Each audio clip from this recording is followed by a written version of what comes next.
Welcome, everybody. I'm Sandy Capra from Minnesota Women in Film and Television, and we have started an Inspiring Filmmaker series this year.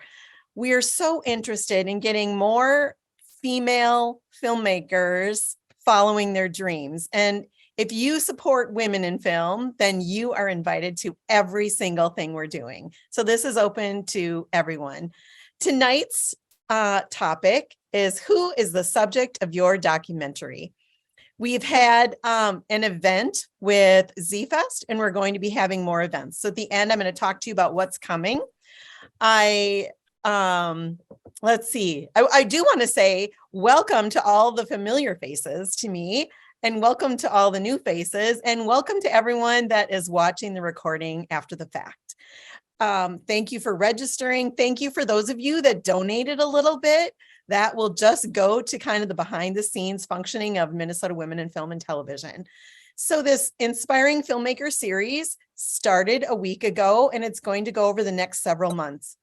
We have many partners and many organizations that will be hosting events to help you understand what resources are available to you, education, equipment rentals, and many other things that are available to you. And one of the missions, the mission of MNWIFT, is to engage, educate, and empower, especially female identifying filmmakers, to be successful and follow their dreams. So Z-Fest is a backdrop, and I say that because they have a film festival competition that ends in a screening in the spring. And so if individuals want to make a 7-minute film, I'll have details at the end about that, but it's a goal for all of us that are participating in this Inspiring Filmmaker series. If you want to be guaranteed that your film will show on a big screen, Z-Fest is really excited to have new filmmakers join them. But this series may just inspire you to write more, or to learn about editing, or to learn about documentaries or horror films, or any aspect of filmmaking. So thank you so much for coming. And tonight we are with two of my favorite filmmakers, mentors, inspiring people. So the head of DocuClub is here tonight, Chris Newberry, along with someone who is famous to all of us, and that is Melody Gilbert. She was a founding member of MNWIFT in Minnesota, and she was a founding member of DocuClub. So I am so excited to have you two here to talk about this subject, the subject of your documentaries, as well as sprinkling in information about the life cycle of a documentary, and maybe some tips and things to think about and where to go next if you want to know more. So Chris Newberry has taken over DocuClub. They have monthly meetings that are either in person at FilmNorth or virtual. And he made me thinking about how to make it hybrid. We were talking about this the other day. It's not always that easy. He has a number of films. We're going to watch a trailer and potentially a short tonight. And there's even one on PBS right now. So without further ado, Chris Newberry. Hey, thanks. Snap. Thanks for, I'm glad everybody was able to be here, and I know it'll reach additional people with the recording. It's really cool that you asked to partner up with DocuClub, Sandy. I really appreciate that. And I think it's cool that Z-Fest has opens it up to any genre, including documentaries.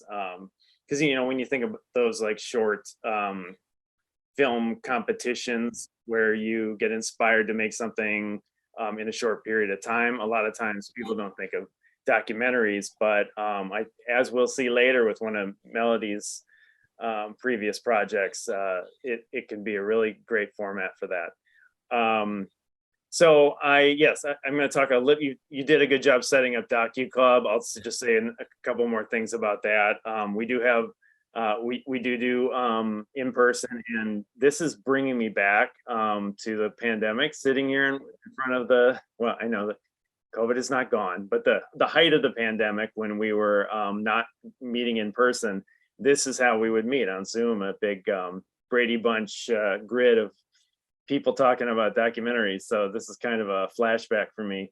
And as Sandy mentioned, we are considering doing something in the near future where we're doing a hybrid in-person and virtual DocuClub.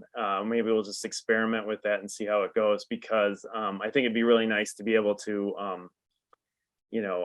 make it accessible to folks who either can't make it to FilmNorth, or are still in a state where they're not comfortable being around people, because there certainly are people that have concerns about that. Anyway, so DocuClub, we do have a meeting coming up on, let's see, I'm gonna check it real quick. It's November 11th is our next meeting. Until further notice, that's gonna be in person at FilmNorth, but if we are able to make the hybrid thing work, you will get a notification about that. I'll put in, do we have a chat today? Yeah, we do. So I'm gonna go ahead and put my email address in the chat. And you can send me an email at this email address, and I will put you on the email list if you want to get direct notifications about upcoming DocuClubs and other things in your email box. We also are on Facebook if you look up DocuClub Minnesota. So this is the email address that you can send to if you're interested.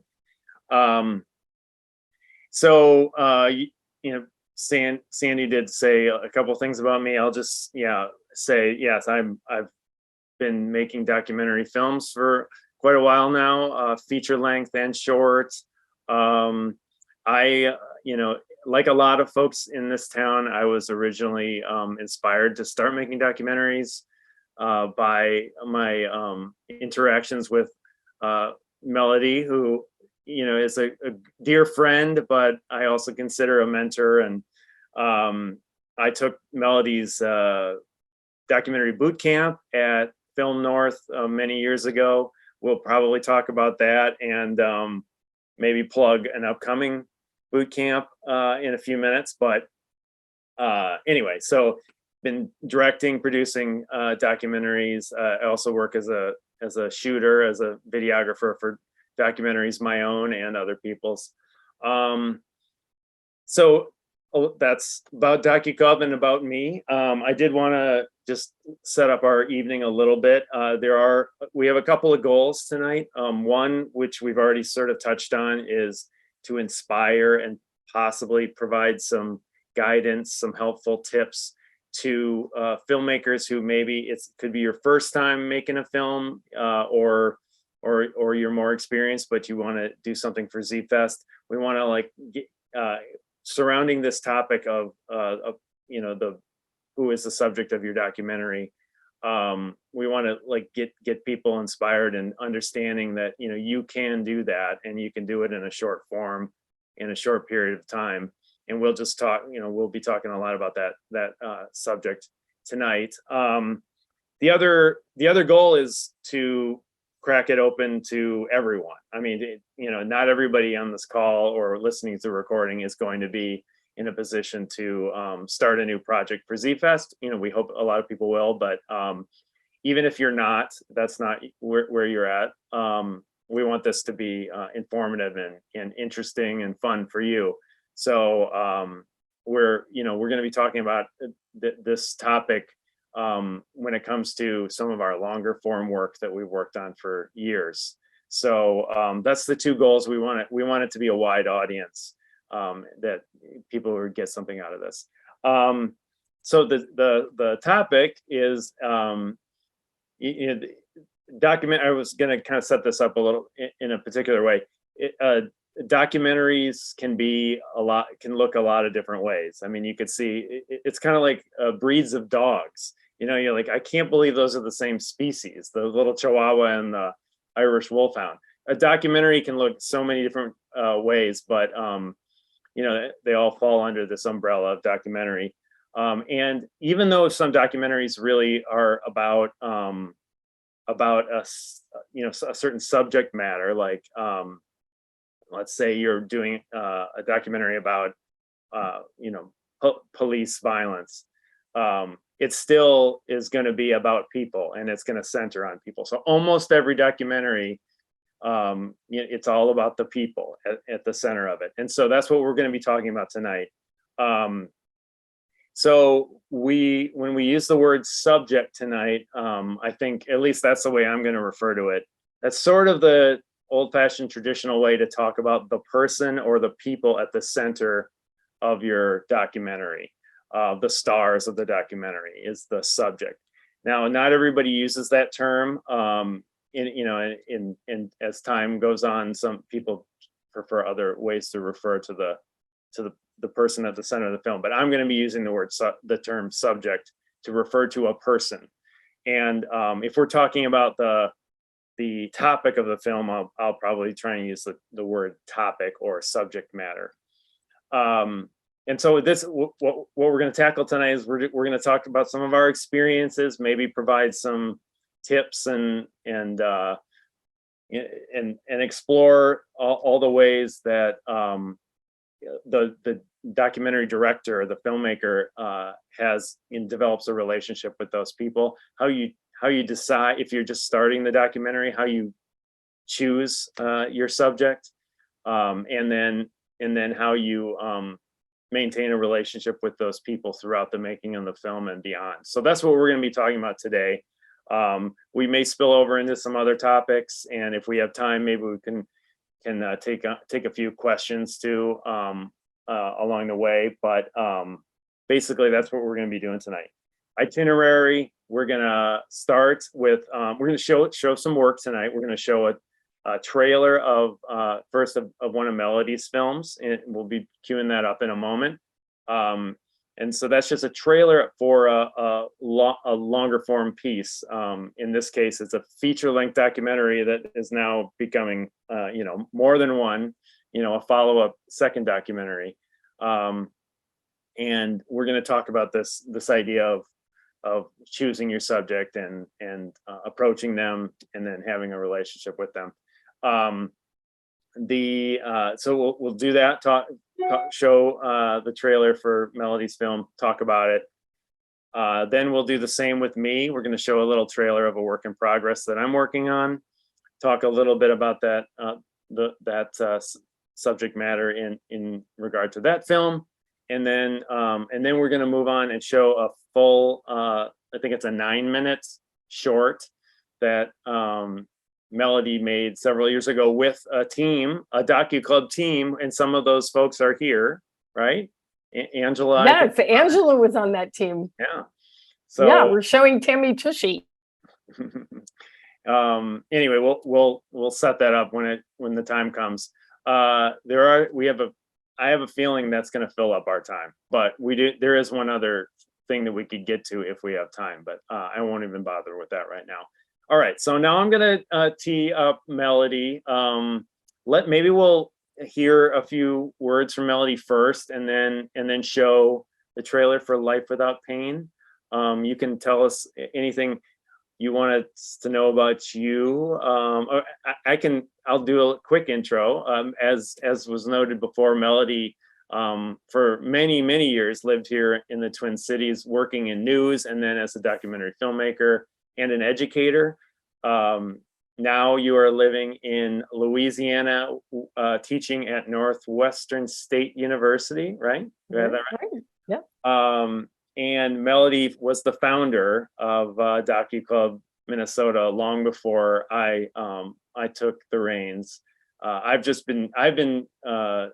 convening DocuClub for maybe 2.5 or 3 years now, but for many years, Melody was the one always running the show. Anyway, that's a little bit about Melody. Why don't you tell us anything you think we need to know about you and Life Without Pain before seeing it, and then we'll dive into talking about it. Well, first of all, hi, everybody. I revisited a little bit before with some of you, those who joined late. Hi, I see you. I know you're here. And I really just think it would be best to show the trailer because it is A Life Without Pain premiered at South by Southwest in, I don't know, 2004. I mean, it was a long time ago. the film, and I think just let's watch the trailer for Life Without Pain, and we'll talk about it after. 6:16, we gotta get going. That's the wrong one. That's Married at the Mall. Hearing me. Yeah, what you guys saw was my very first film called Married at the Mall. That was a teeny clip from that film, which was just a hoot to make. That was at the Mall of America at the Chapel of Love, which just closed, which kind of makes me feel really old because I remember when it first opened. Probably Garrett, you remember doing news stories about the mall. I did a special for KSTP about the mall. I mean, that was really fun.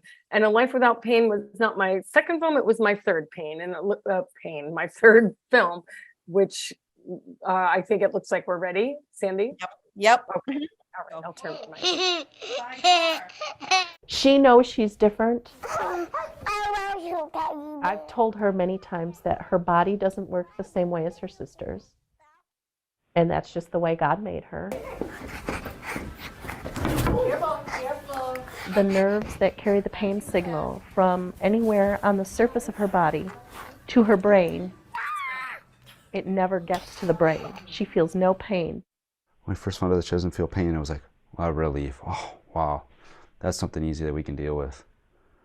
Then you start thinking about it. You're doing a silly dance. All the time I think, will she get to go through school without a wheelchair? This is Ariel. She's going swimming. People always think of pain, pain, pain. Oh, if I could get rid of the pain. I'm thinking, you do not even know how lucky you are that you can feel it.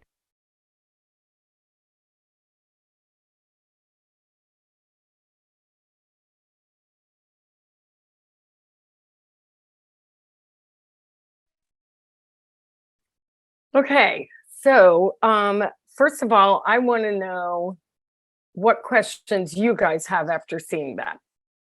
Because maybe some of you have never seen that trailer, right? Go ahead, Garrett. I can see he has a question. I remember seeing that trailer, and I remembered the story. And Yeah. I'm really jumping ahead here, but have you ever what's the latest with this young girl? Oh, thank you for asking that. So here's the story. I mean, I'm just going to summarize this in about a minute because it all goes back to what Chris said about picking your subjects for your films, right? And when you pick your subject, or some people call them protagonists, or some people call them character. Some people say the word character. At this point in my career, all of that stuff feels really weird to say because, so of course I, followed that family. I traveled with them. I, to the point that Gabby thought I was her auntie. I was with them a lot in that time period. And when the film premiered, it premiered at South by Southwest. It was like this amazing experience because, well, first of all, no one had seen the film. Like, we premiered it at South by Southwest, and Gabby and her parents and her sister and her grandparents, they all came. And it was this amazing affirmation of them as parents, because it's hard to imagine, those of you who are parents here, or, can just even understand, like, it's very difficult to be a parent of a child that has that. But my focus was more, when I started the film, was more about, well, what does that do to the family? So what does that do to the sister and the parents? And, of course, I was interested in this, very strange, unique medical condition, but I was interested in what it did to everybody. So fast forward a long time, which is that I have been following that family ever since then. I really never stopped. I mean, there was a year or two here and there. I lived overseas. I came back, would always visit with them. And then, a very tragic thing happened, which is Gabby basically broke her back and didn't know it. And so she had to go into the surgery at Mayo for like a year. I mean, it was this horrible time for the family, for her. But meantime, I'm filming everything. Like, I've kind of never really stopped. I didn't film everything because I couldn't, but I just kept trying to keep up. And so that's a long story, but I want to just clarify something, is that when she was 16 and she came out of the hospital, and people didn't know if she'd walk again. They didn't know if she would live through this. I mean, it was a horrible thing. But basically she confronted me, and she was really upset that I had filmed her at her worst, like really like painfully confronted me. Like, she's now an adult, she's 16, and she's telling me, like, how could you do that to me? And so I, at that point, stopped filming her. Like, I thought, I'm never going to do anything again. I'm so embarrassed. I was ashamed. I'm still ashamed. I'm going to cry talking about it. It's like, to know that I did that to her was very difficult for me. And it wasn't until a couple years later that I came back to film her high school graduation that it started to feel better. Our relationship started to feel better. Like, okay, you know, I filmed that.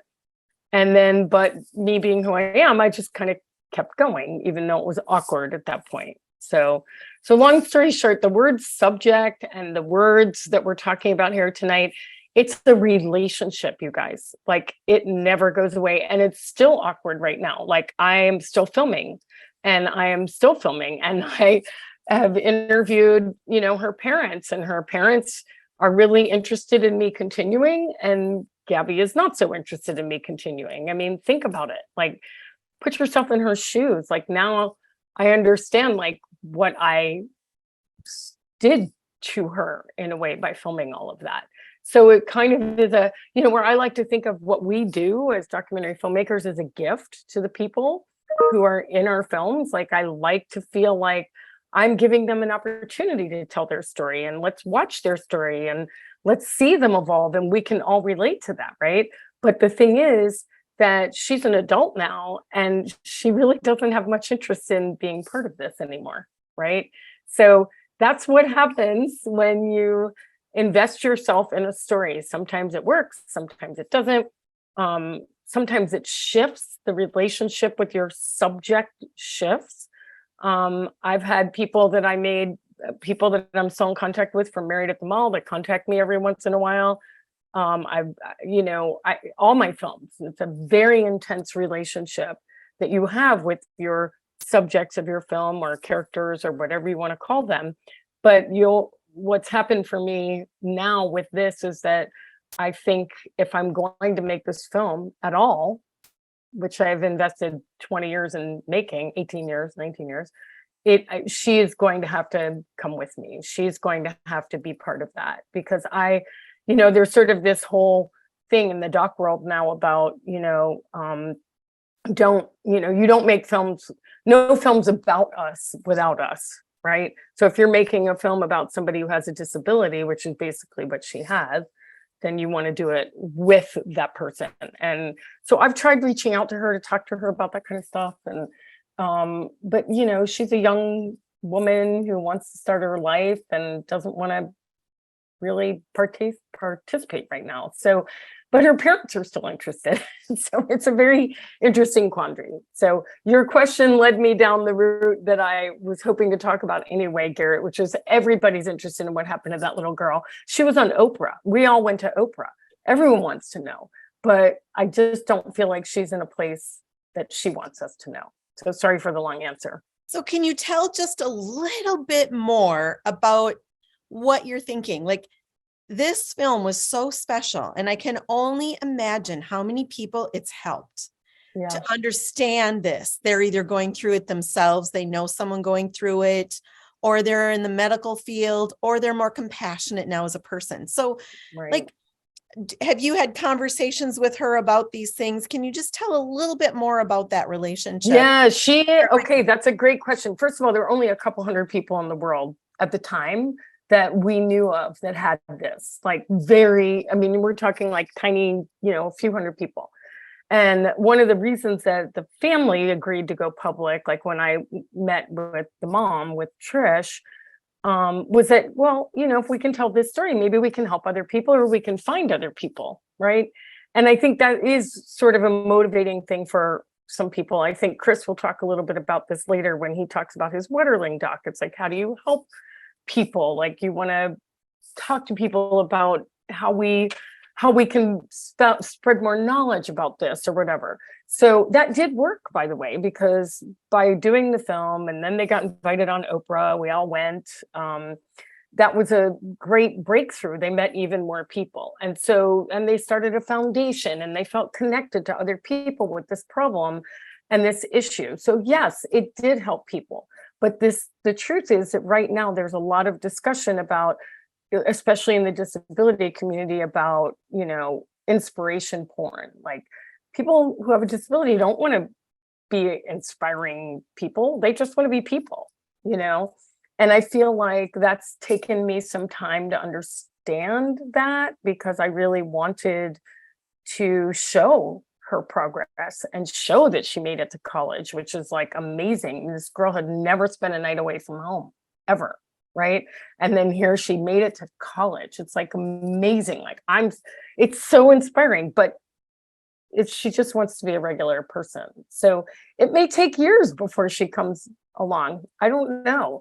At her college graduation, where I just went, I asked her. So now I ask her anytime if I want to film. I ask her, like, okay, you're graduating from college. Is that okay? And she's like, well, you can film me walking across the stage, but that's it. I'm like, okay. It's her story. It's not my story. So this was a really interesting journey with this film. I mean, you guys, as you mentioned, one of you mentioned, I've made like, a dozen films, and this is the one that has really kind of turned me around a little bit for the first time, because like I said, I always think of us as doc filmmakers as we're giving a gift to let people tell their stories. And now I wonder, what harm did I cause her, or I don't feel like it was harmful to the family. I just worry that maybe I caused harm to her. So these are conversations I have to have with her eventually, and I hope, I reach out to her. We speak every once in a while, but it's not like it was when she thought I was her auntie, So the relationship has changed. So any of you out there who are thinking of starting a film or in a film, it's always a long-term relationship. Like, no matter what you think, it does not go away. It's not like working in news, Garrett, like where you show up at a shoot, right? And you like leave and it's like a one-time soundbite. Like, this is an investment in a relationship for a very long time. And that's true for almost all my films. But this one has really rocked me a little bit. So. Well, I'm going to ask a question here, and it may be appropriate after Chris's as well. But when we're talking about the subject of a documentary, and they want to give you parameters of what you can and can't film, or what you should or shouldn't say, how do you deal with that? Because that, how does that impact the authenticity in the story? Are you asking me or Chris? Yes, you, but we may want to revisit this question after Chris's.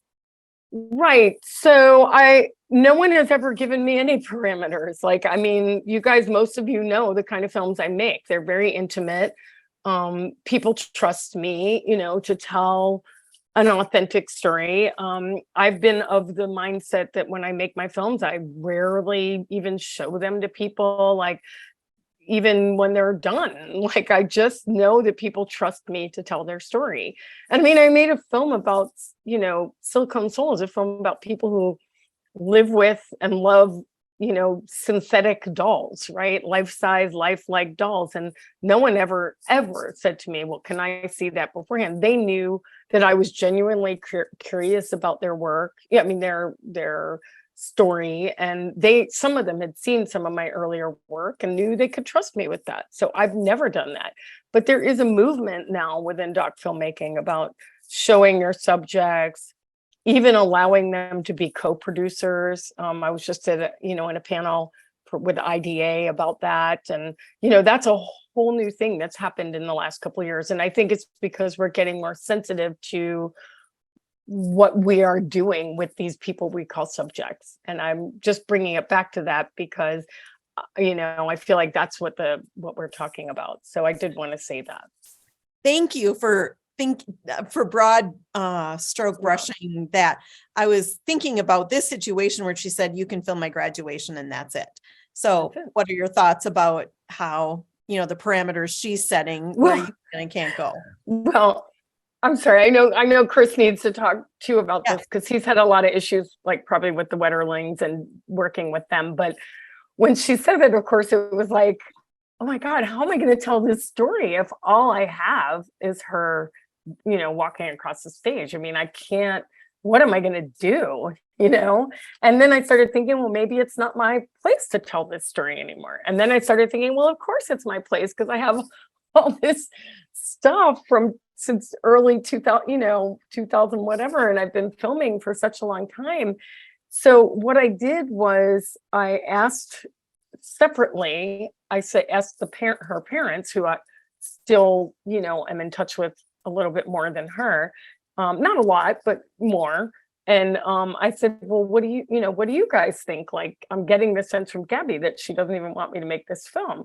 And, I filmed this answer. Like, I have them saying, well, it's our story too. And we would, we want this to be made. So hopefully she'll come around. And I'm like, oh my God, like I've never been so torn, about what to do and how to deal with this. And I've always been like, I always know what to do. And I always know how to move forward and get my films done. And, this has never happened to me before. So what's really interesting about it is that it has just opened up my mind in a different way about what is a subject, what's that relationship, what do you owe them? What don't you owe them? And it's also very painful. Like, I feel really bad that I, hurt her so much. That's painful, like shameful and painful. Like, I still can't believe that me, the person who's empathetic and understanding and all those things, like, how did I do that? Like, it's just a marvel to me. So I'm still working through it. And that's why, it's really interesting that you picked that trailer to show, because I'm deep in this right now, like deep in it. So, yeah. Yeah, well, I had suggested we talk about this film because I knew that it was a very active story. I didn't know those details that you've just cut, the vein you've opened up for us here. It's really fascinating. But I knew that it was an active thing. But Melody, seems like you're being kind of hard on yourself right now. But think about all. I feel like it. I feel like it because, first of all, I like, for me, like, I don't know about those of you who are here tonight, but when I work on a film, it's like I'm usually working, or I used to before I was teaching more full time, like usually at least 1 or 2 projects at a time, right? Like, really, I mean, as doc filmmakers, we kind of have to do that, or we'll never, well, except for Mike, who, I have been working on one very intensely for a long time.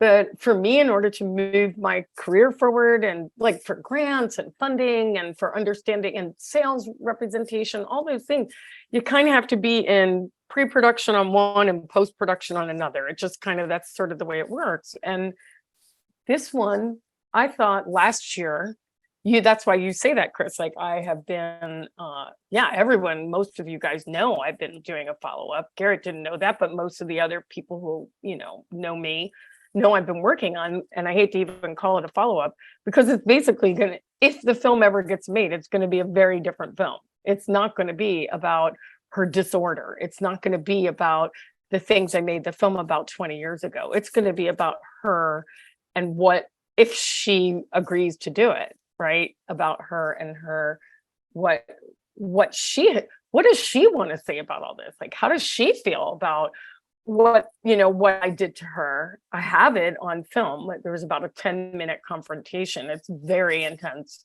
And I'm like crying and holding the camera at the same time. I mean, it was horrible, but it also sort of sets the stage for a very different kind of film, but she has to agree to participate in it. So that's why I'm being hard on myself. I don't know if she ever will. I can't make it without her. Can I bring up a historical example? And Melody, maybe you know. Sure. Yeah. With Michael Apted's 42 Up. Oh yeah, I know. I know. Did that ever happen to him? Because he had all those kids, and I think some of No, them. there was one person who backed out. one person. Yeah. Mhm. Yeah, that's my fear. That'll happen to me. Right. Yeah. And I I mean, mean, this film, I mean, I could be filming her forever. I don't know. right, right. I don't know. And then, I don't know if this comes into the mix, but I filmed someone who is now deceased Oh, and he has no estate. But Right. I feel that by him so much collaborating, Michael Wilmington, in our documentary, right. that is his saying, yes, I want this thing done. That's what we're hoping. Yeah. Yeah. Well, I mean, look, I hope Gabby has a long and happy life. Like, honestly, like, to me, the longer she, you know, I mean, I'm already giving some of it away. I mean, she graduated from high school. She actually already graduated from college. It's amazing. And she just got a job. Like, it's amazing. But I don't want this to be inspiration porn. I don't want this to be like this person who has struggled and made it and overcome the odds, because she doesn't want to be that. She just wants to be a person. But what I would like is for her to kind of, wow, wouldn't it be fascinating to go over, like, when we went, you know, we went to Oprah, like, what was that like for her? What does she remember? How does she feel about that? What does she remember about when we were at South by Southwest? Or, I mean, I know her parents told me that a couple of years ago, her and her big sister watched the film again and started reading about all like the reviews, and they had no idea it was like such a big deal and that it was on internationally and all this stuff. And like, how does she feel about that? And how did people react to her at school because of the film? Like, how did this affect her life? That's the story to me now. It's not about her disease, her disorder that she had when she was a kid, because that's already been done. And I would not use that lens anymore. I just wouldn't. I couldn't. I can't now. Not after what she said to me. So, but I'm going to put my glasses on and read some of these comments. Is there anything? What are people saying? I don't know. Anyway, go ahead. I think this is a great place to move to Chris's. And thank you so much for that, Melody. One of the things you two have both said over and over is that the story reveals itself. So it does sound like this story is revealing itself a little different. But Chris, I'll let you take over for the next one. Sure. Yeah. And we'll hopefully, I mean, our time is zipping by, but hopefully we'll have some time to keep, exploring some of the stuff. And yeah, so we're going to show a teaser trailer. It's actually, I created a couple of years ago for fundraising. This is a 7-year project that I'm still in the middle of making. Why don't we show it, and then I'll sort of give some context for it and talk a little bit about our topic for tonight in reference to it. Today, October 12th, I'm 5 feet tall. My whole name is Jacob Irvin Wetterling. My favorite food is steak. My favorite color is blue. My best friend is Aaron Larson. I don't really have a favorite song. My favorite game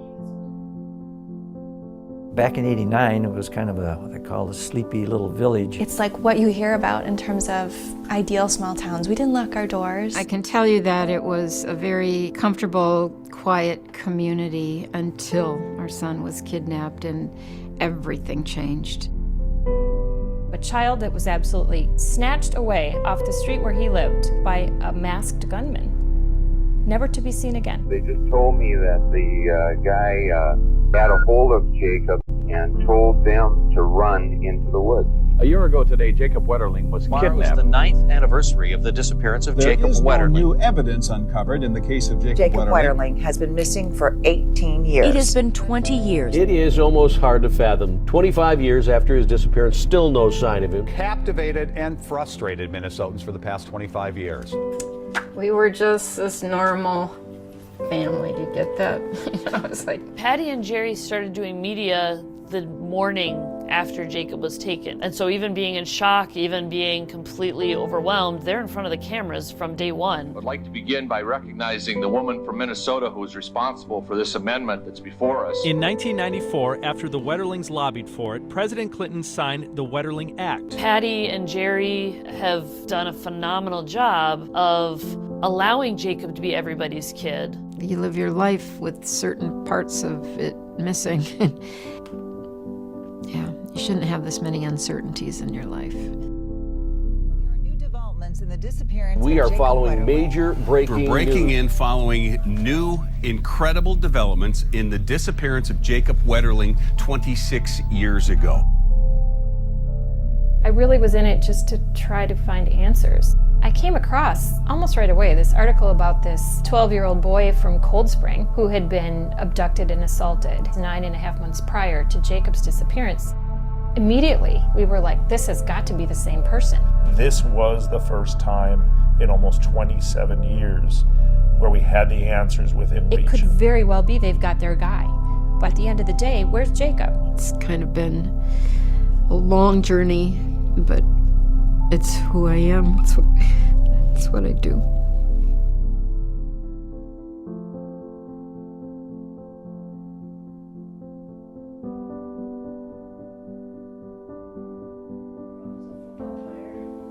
My favorite hobby is collecting football cards.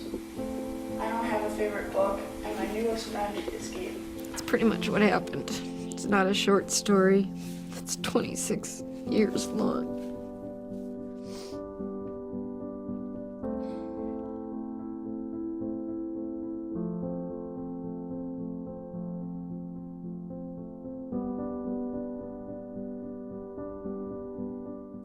So work in progress. As you may guess, you saw the Jacob Wetterling documentary at the end. We still are working with a working title. It's mostly shot, and we've been editing now for a few years and still at it. I do want to bring us, try and directly bring us to our topic for today and sort of talk about it in reference to this film.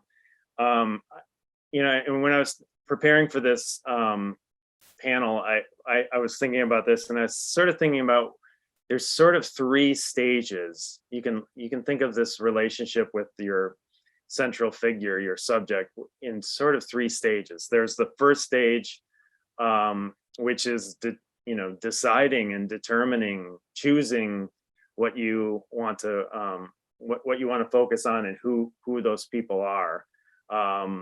Then there's the establishing the relationship, establishing the trust, so that you can move ahead successfully with the film, and then the third stage is maintaining that trust throughout the process and beyond. And Melody talked, very how complicated that stage 3 can be, for sure.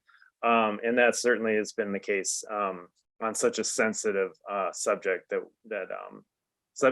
sensitive subject matter that is at the center of this film that I'm working on. So I think it's helpful to maybe talk about how the stage 1, like choosing where you're going to focus, what are you going to make your film about. And for me, growing up in Minnesota, I was, really emotionally engaged in, from a distance, in the Jacob Wetterling story, like a lot of people were in this part of the country. And then the time came, it was in 2015. I was thinking, wow, wouldn't it be cool to make a documentary about this unsolved story and its impact. And this is a case where this could be you when you're choosing your subject of your documentary.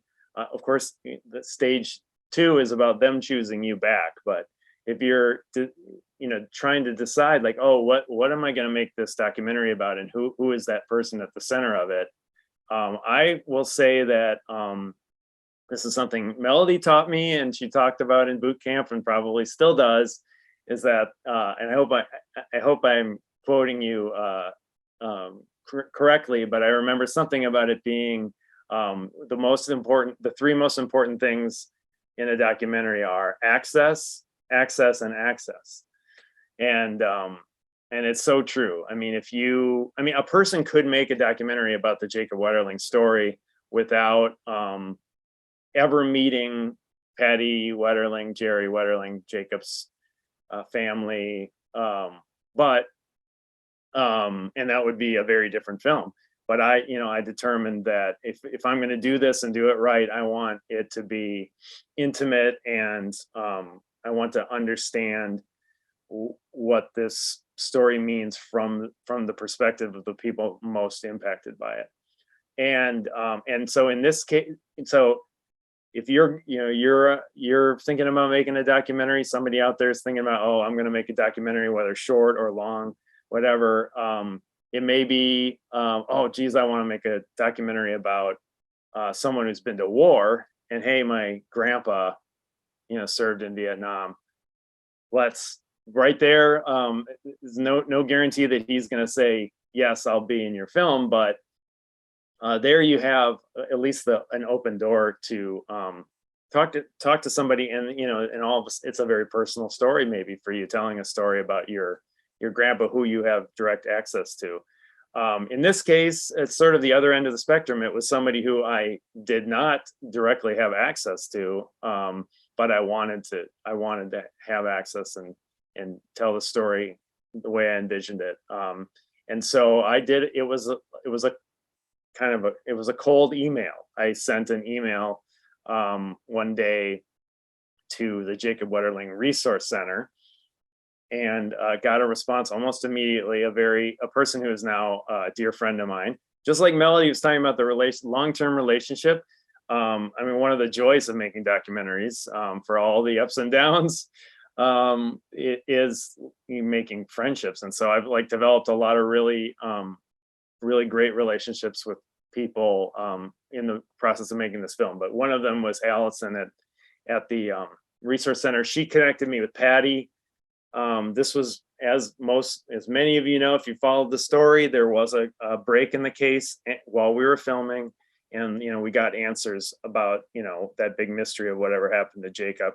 But at the time that I reached out, it was still a big mystery, and so we went through that stage 2. Once I actually got, I had the guts to make that call, and I met with them. There was this period of building trust before I even rolled the camera. And I mean, I think that there's no hard and fast rule, or if there are rules, they get broken all the time. But I will say that one thing that I think is kind of a best practice that I usually follow is if I'm going to be meeting with somebody who's really opening up their lives to me, I will have meetings without the camera there. Melody, you may be able to relate to this. A lot of you folks on here may relate to this, that as time went on, even if I was going to have a meeting it was not a planned filming occasion, but I was going to see the folks in the film for a meeting. I would often have the camera in the car then later in the process, I gotta have the camera just in case something happens. But in those early days, it was about building trust, not springing a camera on somebody, and just coming to an understanding. And Sandy, you were talking earlier about can't remember how you phrased it, but how what kind of stipulations there might be. And in this case, the Wetterlings did have they had a vision for what they wanted the film to be. It has changed a lot in part because of how the case evolved in front of our eyes while we were filming. But some of those things are still apply, where I'm honoring a lot of the wishes that they presented to me at the beginning.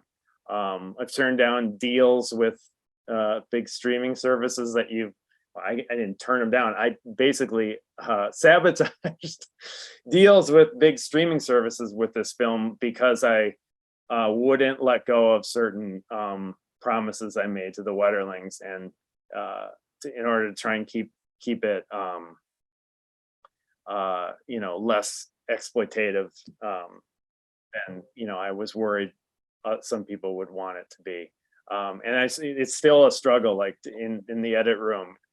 That's a question that's how do I make sure that I pay back the trust that they put in me but also make a film that the audience is going to want to see. And so it's always, that's, you know, an ongoing thing with this project and with most projects. Can you share any of them? You Yeah. talked about some stipulations.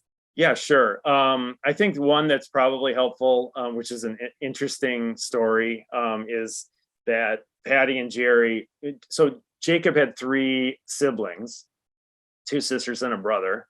And his brother was actually a witness to the abduction, little younger brother. As you can imagine, you know, trauma survivors, all of them to different degrees. And Patty and Jerry have always been really, you know, one of the really great things about how they handled their very,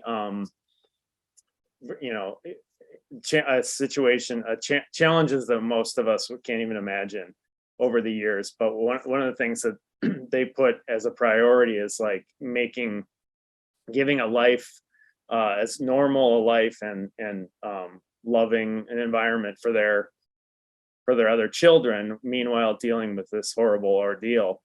And they're very protective of their other children, even into adulthood. And now they have grandchildren, and they're so that was one thing that they said off limits.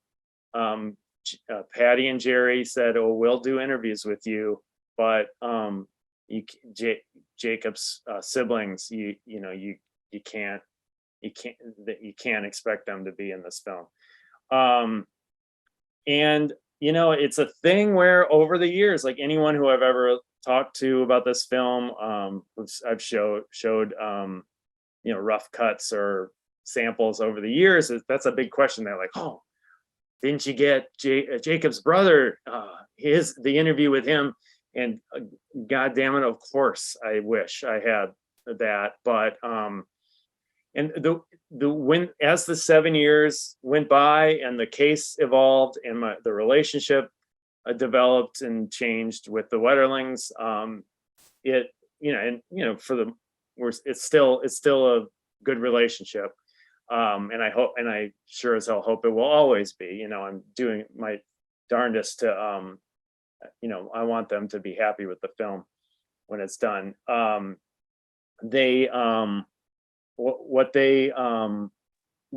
thing that changed over time was this question about filming with Jacob's siblings. And at one point, Patty and I like kind of had a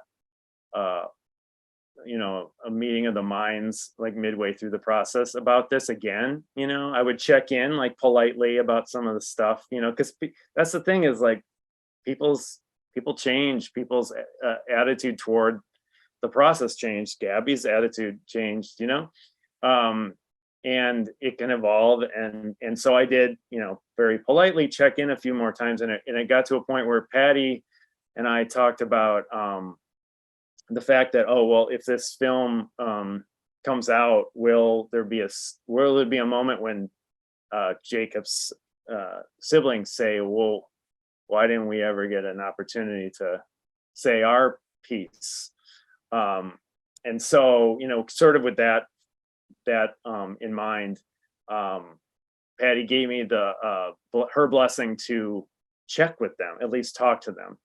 And I did talk to them, and they all ended up being in the film, but in B-roll. So not sitting down for an interview and talking on camera. And that they had all, the 3 of them had come together and, you know, conferred about it, that they decided that they were done with, you know, it may have been one of them had a stronger feeling than the others, but that sibling was done with doing media. They've been doing it their whole lives.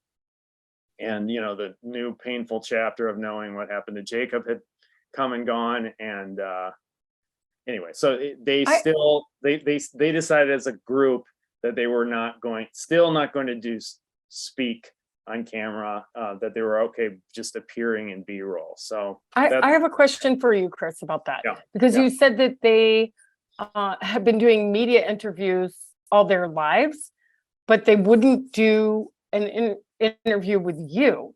So were you able to, like, using fair use or some other things, like use the footage of them from other like newscasts or other stories and put it in your film or not? Yeah, I mean, I can't remember if it was explicit or if it was a discussion with Patty, but at some point along the way, I did get the sense, a pretty clear sense, that if there was, it wasn't the appearing in my film that they objected to. It Oh, was, they just didn't want to be part of it at all. they didn't want to go through the process of sitting down and living again. Of course, this is a lot like what I was talking about, which is it just depends. If you're staying with a project for a long term, it could change any minute, right? Like right now, it's like this, and then in another year, it could be very different. How long have you been working on this now? 7 years, yeah. Yeah, so I'm a little more than you. I'm 18 years, but yeah, I suppose, you know, at any point something could change. So, Yeah. you know, I mean, if you know the film will be better if they're involved, is it worth waiting or not? That's always another question. Yeah, I mean, and you know, some other people who are really important to the story were not gonna be several, you know, a few people that were really important to the film now originally did not want to, and you know, you check back in, and eventually they embraced it. Yeah, I don't when think there's no fear anymore, that's the other part. They have to get over like the fear of, oh, if I'm in this film, this will happen or that will happen. Yeah. So what changed for the people who then did come in the film? Well, one of them, there was a lawsuit, so there's a practical question of like, Sure. his lawyer was saying, no, hell no, Yeah. don't do that. Right. And then the loss, you know, the legal, they reached the end of their legal journey, and they were then willing to talk. The other person, it was way more complicated, but Right. so basically, to finish up on Jacob's siblings, they yeah, they're looks, they will appear in B-roll and archival stuff. That's great. But Good. not speaking on camera, and I wish they would, but I also understand and respect. So that's a good example of like, you know, like you've earned, you know, you've developed trust with the people in your film, the subjects, and you know, you don't want to you haven't, not only is it impractical to blow up that trust along the way, but it's also just unethical. I mean, so I'm honoring that request, and I mean, there's not much I can do anyway. I can't tape them down and make them do an interview. But so anyway, again, like Melody's example, I think that's an example of like a long-term, like how complicated the relationships can be, and you know, Melody's got 11 other films where the relationship, you know, it was awesome all along, and there wasn't, it didn't come as an obstacle to making the John and Jackie from Silicon Soul, they call me every week. See? So for You both just of never you, know. what are some tips? You talked about not having cameras to start. So what are some tips or things that you can share with us that you've done that you have created trust and kept trust over the years? Anything to share? Well, I mean, Chris, do you want to answer that first? No, go for it. Well, I mean, like when I went to meet Gabby's mom, I went and I was like, hey, can I just come up and have a cup of coffee with you? Like for me, that's always the easiest thing. Can I have a cup of coffee?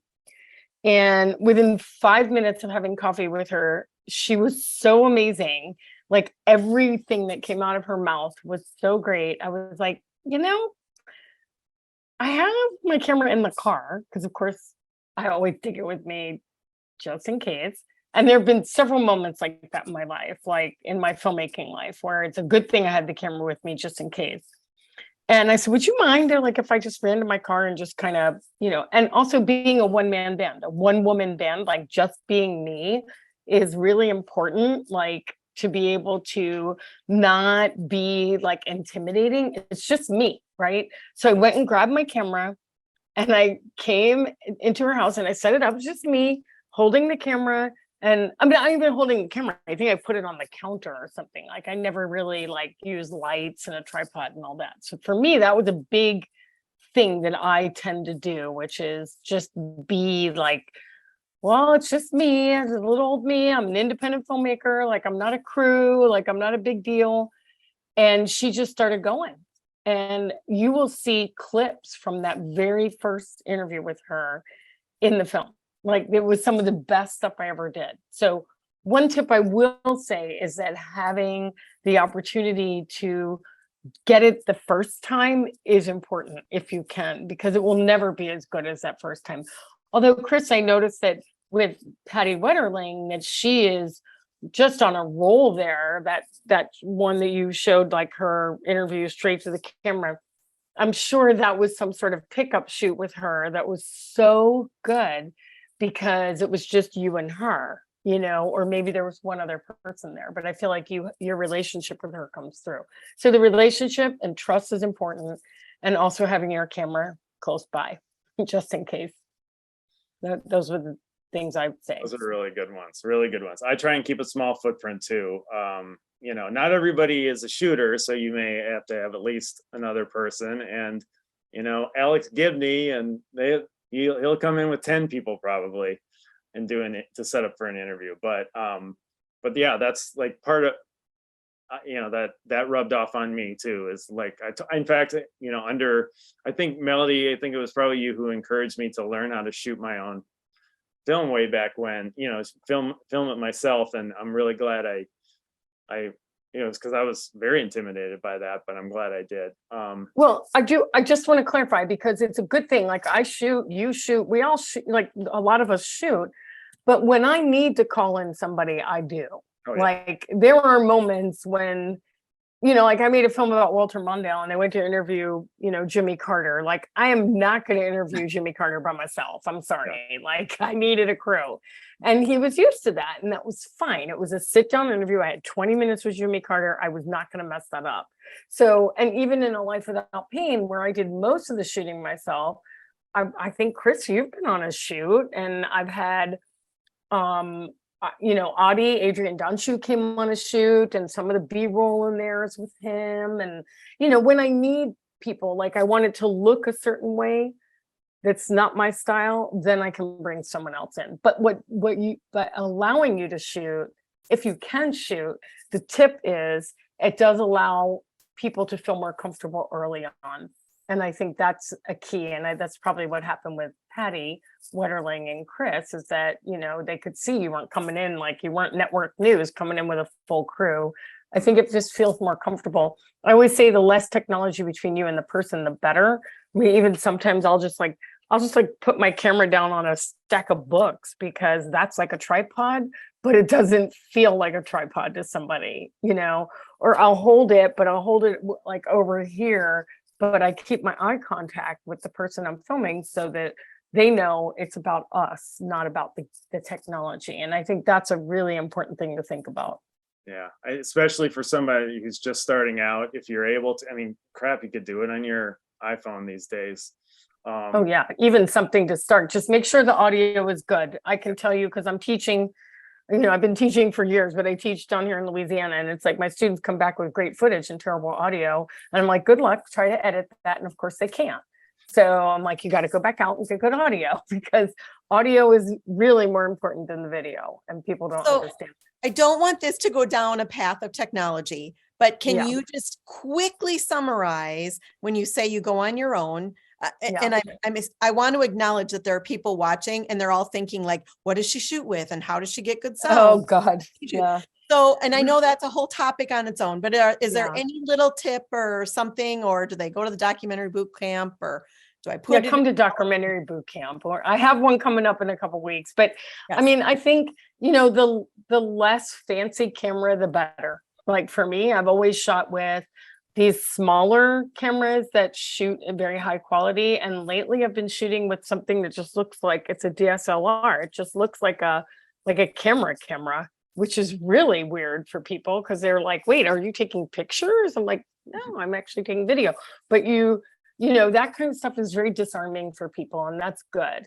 But you know, I do miss the sort of, I don't know, what are you shooting on lately, Chris? Like, I like the Canon Vixia I had. I don't know, the new version of the Vixia. It's a little bit more like a video camera that has a handle on the top so that you can do more with it, like with a handle. With the DSLRs, it's a little harder to do that. Yeah, I agree. I mean, DSLRs are great, but oh, they're great and they're beautiful.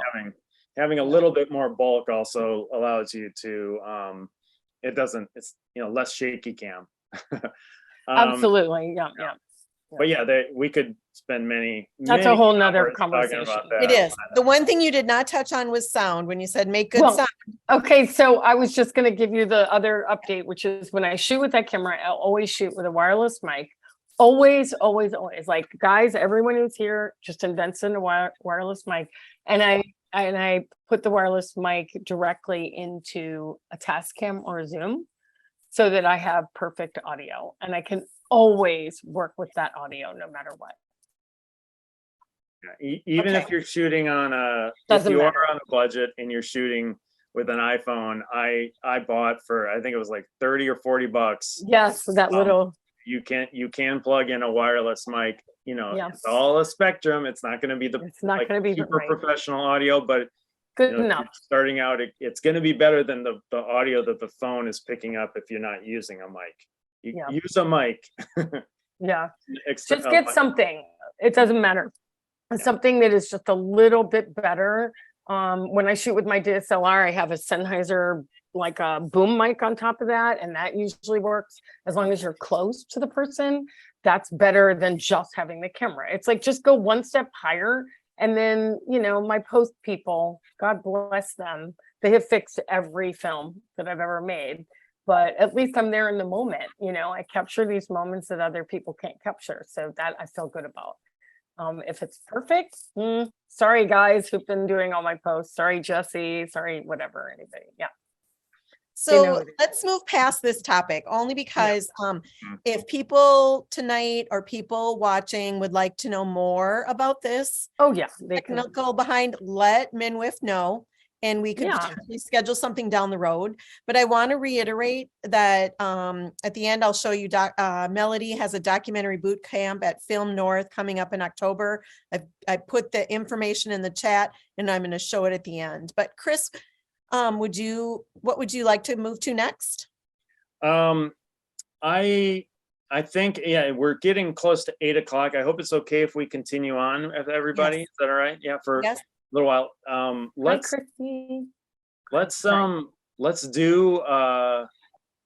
move on to Tammy Tushy. Is that okay? Yeah. You wanna? I'm kind of excited about this. Because when you think about the backdrop for this Inspiring Filmmaker series, it is a contest. And oftentimes people don't have a lot of money. And I'm excited about this film because it covers an interesting topic. It's shot in limited locations.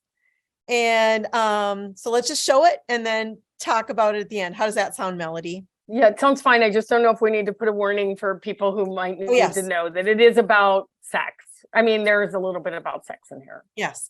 And so if you feel uncomfortable, go away. Yes. ZFest has content warnings before their film. So everybody, content warning. They're content warning. The topics done in really good taste. Yeah. And also to know when you watch it, that it was done over a weekend. Right? Wasn't it over a weekend, Angela? She was part of that team. Mike was also part of that team. Yeah. There was well, anyway, we'll talk about it after, but yeah. Should we have grilled cheese sandwich, tomato soup?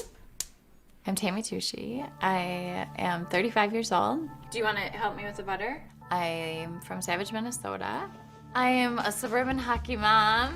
My husband's name is John. My oldest is Colin, Owen, Dylan, Caden. Day-to-day life is babies all day long. Hey, you're okay. Where we're going to preschool, coming home, going to play dates, going to play outside, play in the snow. I have a school-aged one that comes home, and then it's homework, and it's off to hockey we go. Is Daddy home? Yay! And then I leave for my parties, and my husband takes over. So tingly, and if you put it on at night. So at my parties, we're passing things around. It feels really nice to see whatever works. Immediately we start pulling out the toys, and a lot of these women, they'll look at you like, I don't even know what this does. What is this thing? Oh my gosh. Biscuity, biscuity, biscuity. I think I imagined my life being married with a family, probably living a suburban life of some sort. But the pure romance part of it, no. I would have never thought in a million years I would be doing that. Yeah, who is that? Who's Ella? A girl. Yeah, but who is she?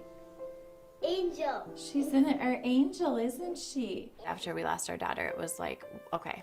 All of a sudden, my whole world changed. When Mommy got into a car accident, Ella was still in Mommy's tummy, wasn't she? Yeah, and she couldn't breathe. And she couldn't breathe. This is about my children, that I only get this time with them, and that's what I need right now, is them. The mama. I was coming home days of bawling that I never saw my children. I was trying to do the mom thing and trying to do the work thing, and it was just a struggle. The address, if I could just get your address, and I would come home at night and look at John and say, I hate this. I hate this. I'm actually the one that suggested it to her.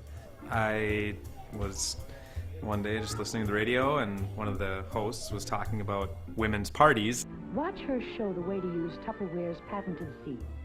So he came home and he's like, I have this great idea. I'm like, you've lost your mind. There is no way I am going to be standing there in front of all these women talking about sex. No way. Thank you, God, for giving us food. But this does bring couples together, brings marriages together. Somebody calls and they're like, thank you, you saved my marriage. We have not had a marriage in 10 years, and I brought my little black bag home, and it's been wonderful. Just because, you're religious doesn't mean that you're not sexual. Love you. My children, the oldest, will be 8. Well, I know she has these buckets every day that she carries out and she puts in her car, and it has all this stuff. There's nothing more that he needs to know about pure romance. And people buy things from her. Do you know what they're buying? They're buying like special soap and stuff. They can obviously see the bottles and things that are set up, but they don't ever see any of the toys, anything like that. All this is makeup. Shampoo spray, shampoo spray. Okay, I am no more mommy. I'm all done with that piece of it, and it's time to go have some fun. For me, I get to go out and educate and empower women to take control of their sexuality and say, okay, this is about me. Okay. Yes, Julie, because you're a newbie. She's like, oh yeah, you're okay. It's intimidating. Because I'm not a big person that, I don't go and say, hey, show me all this stuff. I have no clue. So, yeah, it'll be interesting. Yes, there's a party going on at Mrs. Betty Martin's house. It's a Tupperware party, and it's really fun. Back in the 50s, when the women were left to take care of the household, take care of the kids, take care of, anything that needed to be done, the man was out working. There were many times she was glad that her college training had prepared her so well for home life. That was their job, and those women that had to live that life and not feel like, I'm a woman, I have needs, I have wants, and it didn't matter. That life was a nightmare. This is Buzz. He's your bathtub Lightyear? Okay? That's what Full circle, you look at where we are today, and now here we are, taking control of our sexuality, our needs, our wants, all of that is ours to behold and say, nope, this is about me, this is what I want, and this is what I need. 7 7. That's the ultimate 7 7. This is the micro bullet. teeny tiniest little toy. We're changing lives every day. You'll see the little stars come out in their eyes, and then it invigorates me and makes me feel like, oh my gosh, yes, this is why I do this. Blowing on a candle, hot. It gets hot, and then taste it. Lick, lick, lick. Little blueberry pancakes. What is in this? You know what? I bought that when I was pregnant. It's a good time, and girls can be girls and do their thing, you know, without any inhibitions. It glows in the dark. On your next camping trip, it's your new flashlight. There you go. I think everybody needs to learn if they don't know and see what's out there. Very informative. Learned a lot. I think the items that will be purchased will help my marriage. I mean, not like help, you know, but we've been married for 15 years. You need some little excitement, and this just might help do that. I don't know. We'll see.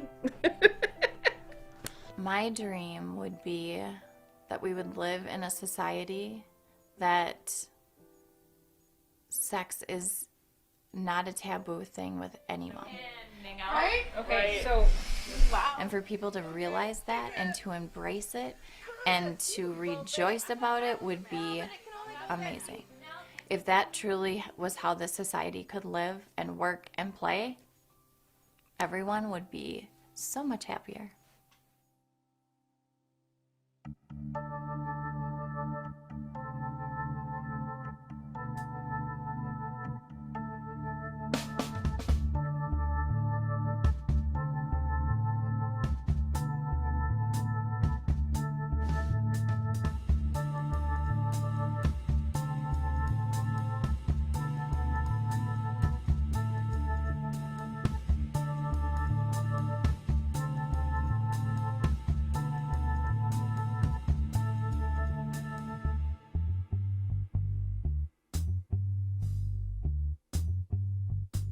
Today is March 4th, 2010. Oh, and by the way, we have a product called Dream.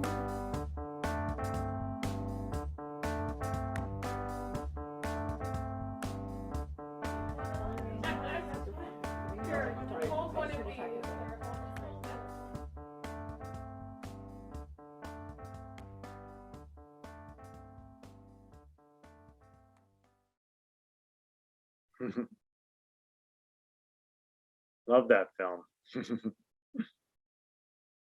Oh my God, that is so fun to see. I have not seen that in so long. Angela, were you just like dying? Yeah.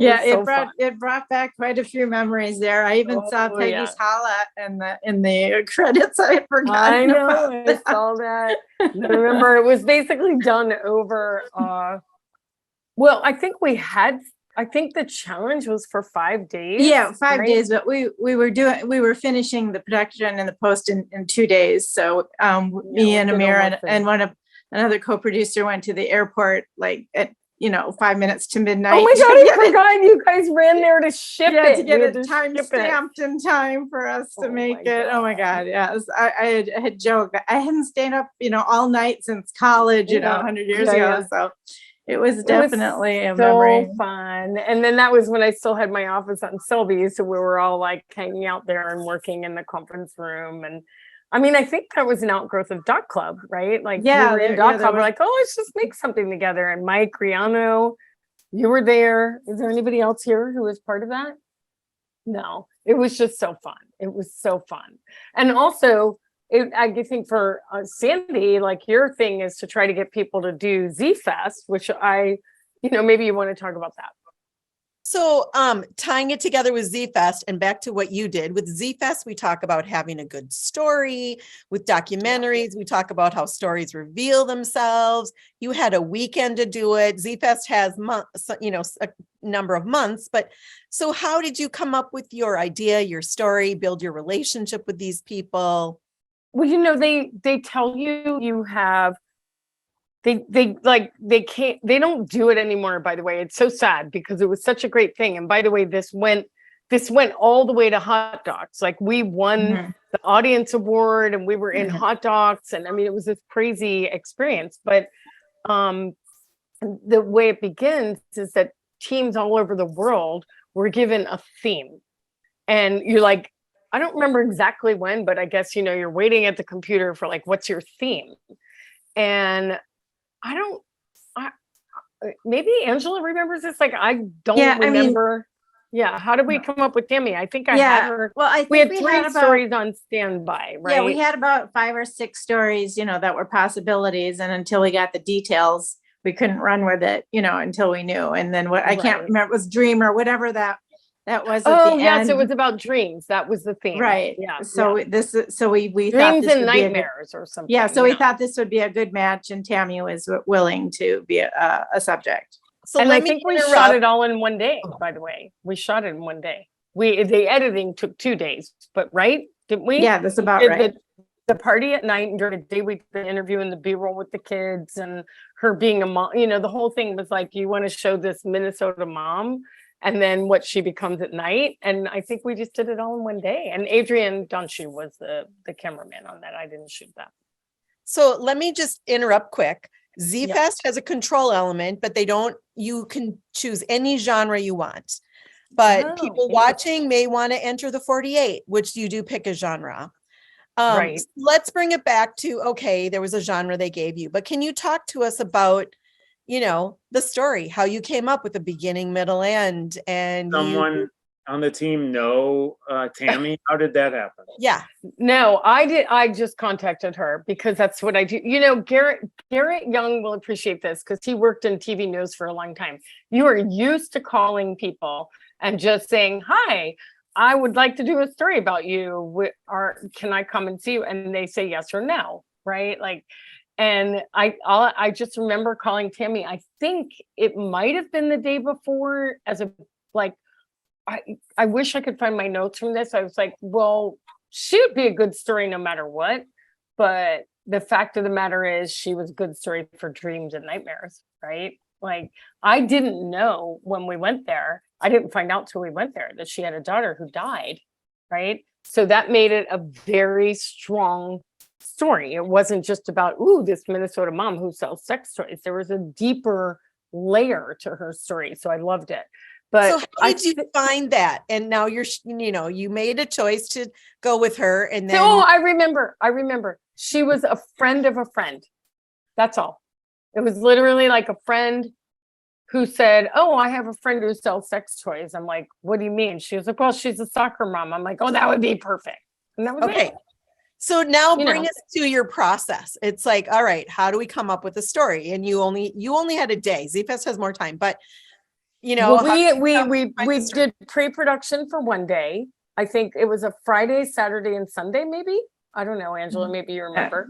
It's been a while, but I think that sounds about right. Yeah, it was just like Friday was like pre-production, and we got the team together, and we were all sitting around that conference table that you see at the very end, and we were like, okay, who's going to do what? And Rihanna, I think you were in charge of like food or something, am I right? Or transcribing, like we had to transcribe, and Angela was associate producer and editor or something. I don't know. Yeah, I did a lot. Yeah, I transcribed.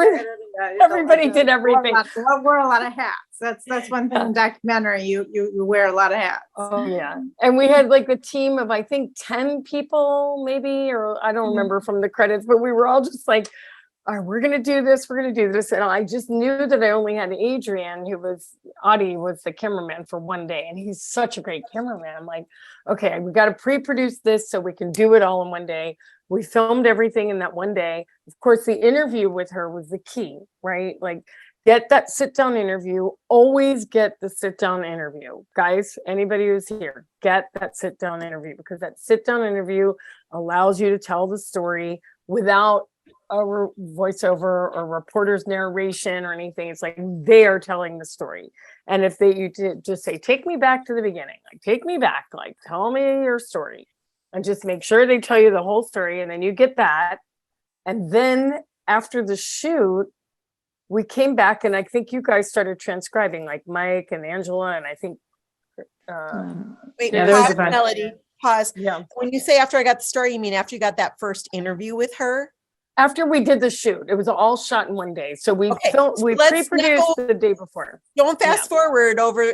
So you said, get an interview first. And is that how you found the story and chose what to shoot the rest of the day? No, I called her I remember calling her on the phone and I said, what is a typical day like for you? That's also a good thing to always ask somebody, what's a typical day? Well, I've got my kids and there are 3 kids. She told me the whole thing on the phone. She's got all these kids. And by day, she does this and that. And then at night she has a party. I'm like, well, would you by any chance be having a party like tomorrow? She said, yes. And the party was like in a different suburb. But so we, and then of course you have to make sure, I'm like, can you check with the people you're having the party for, if it's okay if we film? She said, just come. She said, there'll be 3 or 4 people there. And if they don't want to be filmed, then they won't be filmed. That's fine. Like, I know how to do that. You just film from behind or you don't show their faces. But of course you want their faces because that's the whole point. Like, that was some of the best moments of the film. So we got there, and of course, this time I'm with a cameraman, not male. Yeah, of a female. and it was like a little more intense. But Adrian was so great. He was just like, but I do remember he was a little freaked out by it, right? Like afterwards, he was like, well, "We don't do this in Romania," because he was from Romania. And but we had a great time, and they loved him, and they felt comfortable around him. And so that's how we got that footage. I mean, you have to know when to ask the right questions. It's like, I could see, it was just me and him, I think, at that shoot. I could see that one woman was feeling awkward, but then she was sort of like coming around. I'm like, well, let's ask her. You just have to go with it when you're there. You have to, it's a lot of psychology in the field, you guys, like, that. So you have to feel that they're opening up or something is changing, and so they opened up, and that was great, and we had this lovely thing, and then we came back, and then we started editing the next day, and I think it took 2 days to edit it, right? Yeah, and then they ran to the airport to meet the deadline. So how long did Z-Fest, how long did they give you? So Z-Fest was actually created because people had done these short contests. And they said, let's give them more time. And if you listen to the recording of Z-Fest that happened before us tonight, they started out with like 10 days and now it's months. You can start shooting. And I think you have to turn in, and I'm going to show you that in a second as we wrap up. But Chris, do you have any thoughts about, finding the story, and, do you outline it ever? How do you find the story? It's different than a narrative script. Is there any tips you have? Yeah. I mean, everybody does it a little differently. I don't do a whole lot of transcribing. I sort of, a lot of it happens in Adobe Premiere for me, but I mean, transcribing is really helpful. A lot of people swear by it, so then you have a paper version or a Word document that you can refer to. You can search. That's what we did. Can you tell us what that means for people that don't know what that means? You do the interview and can you tell us what that means? That's a good question. I never think that people don't even know what that is, right? Yeah, I mean, it's kind of what it sounds like. Once you have, for Tammy Tushy is a good example. When you did that like sit down interview with Tammy, and maybe you were with her for 40 minutes or something. So you've got a lot to get through, and you don't, in order to organize your thoughts when you get to the edit, it's really important that you know what you have, and you can what words are being said, word for word, what's being said. And by the way, these days, there's something called Otter AI that I use, OTTER AI. Well, you can't see it, but Otter AI is instant transcription. Oh, yeah. It's insane. So that you have everything you need right there. It can be for meetings, like you could do Otter AI from this meeting, or whatever you want to keep track of. And then all the words are there. And basically what it allows you to do is take the words from the story. So the 40 minutes of that interview became 5 minutes by picking the best parts of what she says from the words, from the transcription. And that's another thing, and I'm sure you'll talk about it in your boot camp when you do it, Melody. Yes. That there's, one of the really valuable things that I learned from you when it comes to editing, presuming that you've got everything or almost everything you need. You shot, you asked the right questions, you got the right answers from your people in the interviews, and you've got the great B-roll. An important step when you're editing is the first think of audio first. You call it radio edit. So you're not detaching the image from the audio. It's still together. It stays married, but you kind of like are turning off that part of your brain that's worrying about what everything looks like. And you edit first so that with your ear the story makes sense, and then you can start bringing in the B-roll to cover cuts and stuff. Yeah, I always say that, like, if you can close your eyes and see the story from the words you're hearing, then you're got a story. You don't have it from the visuals. The visuals help the audio. It's not the other way around. So you're right, the radio edit. I'm glad you remember that, Chris. I'm trying to teach my students that now, and they're like, what are you talking about? I'm like, okay, let's start from the beginning, you know. Yeah, it's helpful, but you know, you can't, the interview stuff is key. You can't expect that you're going to have everything you ever. I mean, some filmmakers are really good. They like edit in their head while they're interviewing, and hopefully you'll have enough. And that's where the magic happens, is when you're editing, at least the way that I approach films. And I think Melody's does it in a similar way. And if you're doing a Z-Fest film, it's probably also similar, where you're just out capturing something. Hopefully you're most of what you need. And then it all comes together in the edit. Yeah. So, and Garrett is just talking about that he uses rev.com, and I've used that quite a bit as well. And they're like 99% accurate for transcription. But Temi is the cheap version of Rev, and it's the same company, and it's not 100%, but it's good enough. Like, it depends what you're looking for. Yeah. And I think it's like one is 10 cents a minute, the other one's 25 cents a minute. But I'm a huge believer in transcription. Like, when I made the film about Lucy Laney with Cara Levin, that I worked with those guys, I remember walking into the office there at Cara Levin to meet with Lindsay and Ben. And I'm like, do you guys know about like these transcription things? And it's like, they were still transcribing like hundreds of hours of tapes by themselves. I'm like, no, you guys, just use this. And they didn't believe me that it worked. It's amazing. So I highly recommend that for anyone, especially who has a lot of footage. Temi isn't perfect, but it's cheap. Rev is perfect, a little more expensive. And Otter AI is live. So those are all good options for you guys.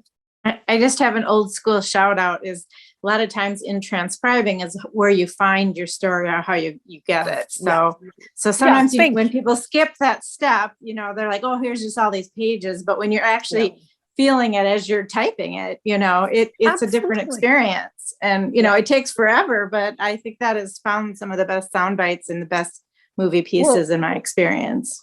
And Angela's right, and that's true. And what these transcription services do is just sort of kind of give you an outline for that. You should still listen to it.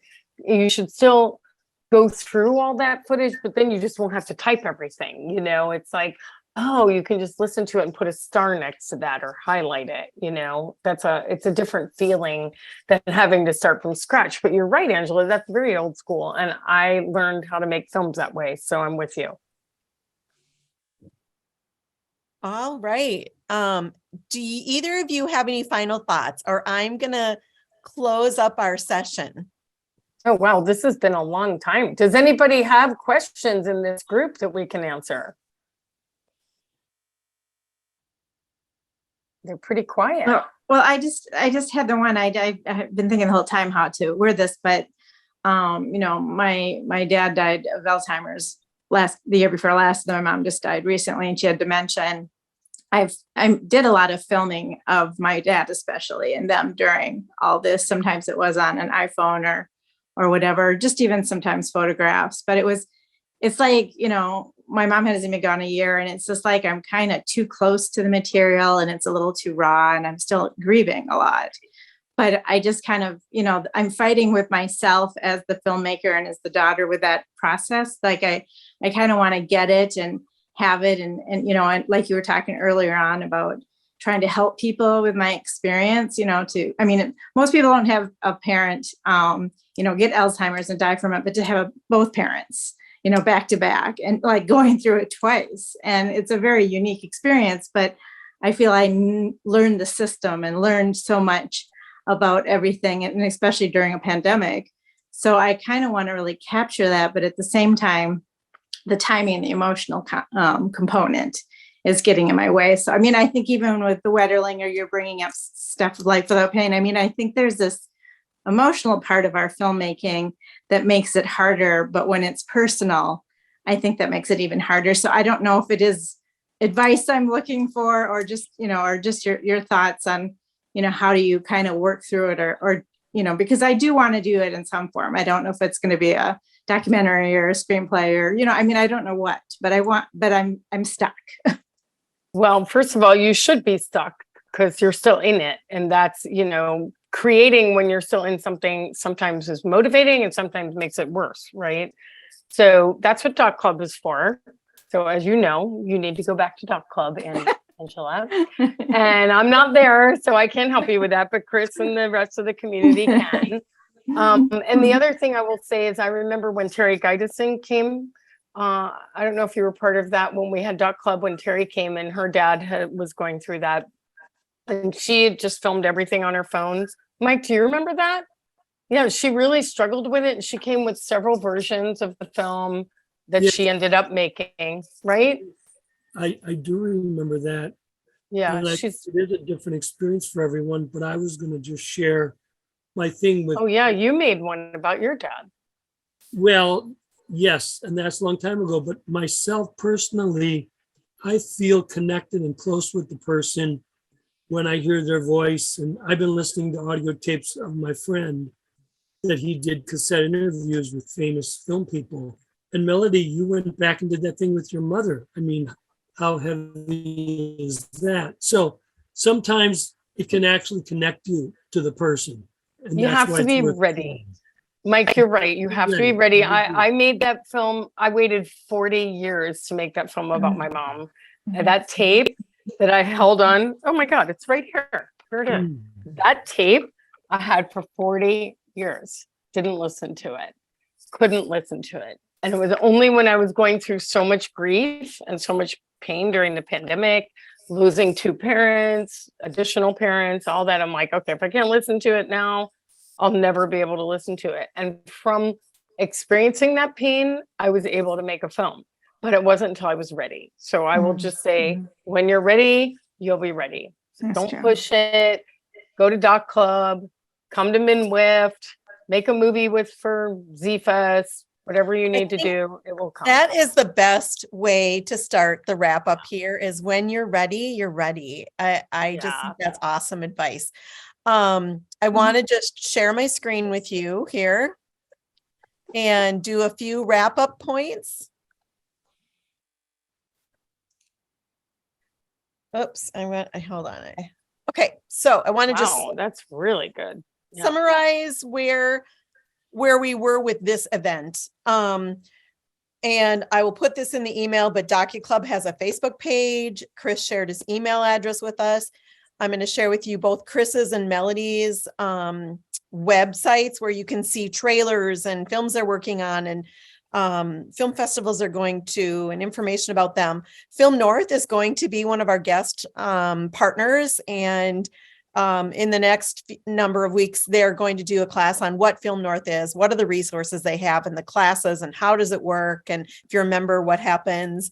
But I think it's really important everyone knows that Melanie Gilbert has a documentary boot camp coming up on Sunday, October 16th. It's virtual, so everyone can make it from 9:30 to 3:30. I might even sign up for that one and come again. I've been to it once before. And then MNWIFT, we have both a website and a Facebook page. We realize not everyone is on social media. And some upcoming events recordings will be available on Facebook and on our website for those not on social media. There's going to be a writing event on Tuesday, October 18th. The Screenwriters Workshop is hosting that, and writing a short screenplay. I don't know if they're going to touch on how to structure yourself with documentaries, but I'm thankful that you talked a little bit about that. So FilmNorth is coming. We plan to get some editors together because sometimes it's really important to talk to an editor before you start shooting because they can give you some ideas on your stories. The Twin Cities Film Fest. They also have a Her series that is about and for women. Twin Cities Actors Expo. We hope to bring in casting, working with agents, directing actors if you're doing more of a narrative. There's a woman last year for Z-Fest did an entire movie all on her own, and it was a narrative. It was about mental illness, and she's going to talk about how, if you've never done anything like this before, you don't have shooting or editing skills, how can you figure it out and do it on your own?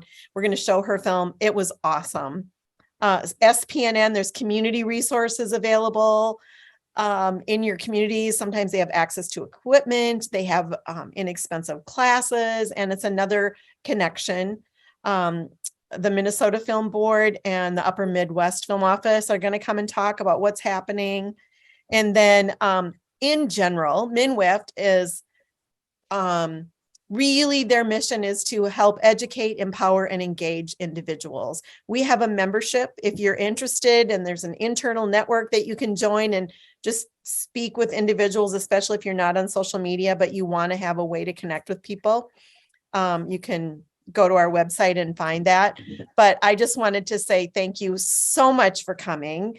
Chris, Melody, your information is so valuable. Thank you for taking the time to come and join us and share insights and clips and tips and lessons learned, and just even being vulnerable about how your relationships with your subjects and how to kind of build trust and manage those relationships. I just think that was so helpful. And with that, I see there's one more message.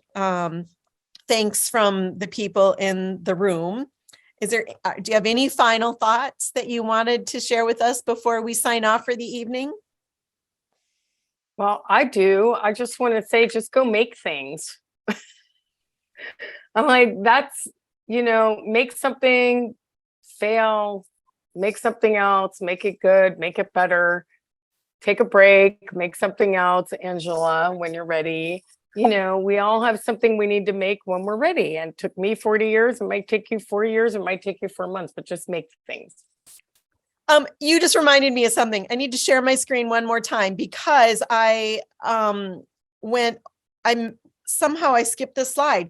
Here are some details about Z-Fest. Oh, just, to help inspire you to go make something. They have a website, they have a Facebook page. The film needs to be 7 minutes or less to the frame. Your credits can be 1 minute or less to the frame, and you need to include sponsor logos in that. And then they tell you need a slate at the end of your film, because when they show it, after it's over, they want people in the audience to remember what they just watched, because they also vote on audience favorite. You can submit a trailer for 30 seconds or less. And the control element this year is car keys. You just need to show them. Or there's a guy named Jimmy Keebs that I guess is, there's a story behind. He's been in lots of films, but he's not a main actor or something.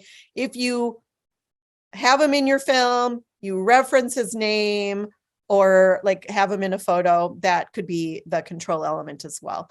The keys is probably a lot easier for a documentary than Jimmy Keebs. Car keys, exactly. Well, I really encourage them.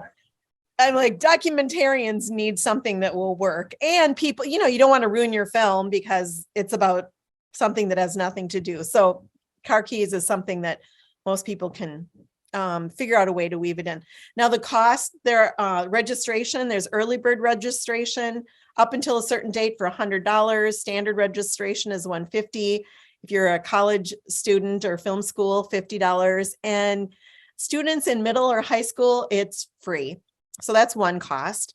And then your ticket price, if you want to attend, is another cost. And then your personal cost to make your film. And we will continue talking about how to keep the prices low. Some important dates, you can start shooting now. The control element, so you can start shooting now. Registration closes February 10th, and there's a kickoff meeting around that time, and film submissions are March 11th. Something fun about Z-Fest is they have a lot of awards: best director, best film, best actors, best documentary, best comedy, and then things like best kiss and best fight scene and best makeup and costume. So it's definitely like a jumping off point for people, that if you participate in Z-Fest, and especially you get to see it on a big screen, no matter how great or horrible your film is. The only rules are it needs to fit guidelines to be able to be shown on YouTube. And then they also want you to put a content advisory if there's, harsh language or nudity or violence or, suicide or, so anyway, or sex. That's what Ryan sex. said. That film would not have, Tammy Tushy would not have made it in there. Yes. So just want to make sure everyone knows that there is a place to go that you can be guaranteed that your film will be shot. And there's cash prizes with those awards. Is that right? Yes, there are cash prizes, and there's a strong female filmmaker award with cash prize as well. And so we really want to encourage more women to get out there and direct and be involved in filmmaking. So thank you very much. We appreciate you all coming, and we hope that you come to some of our upcoming sessions.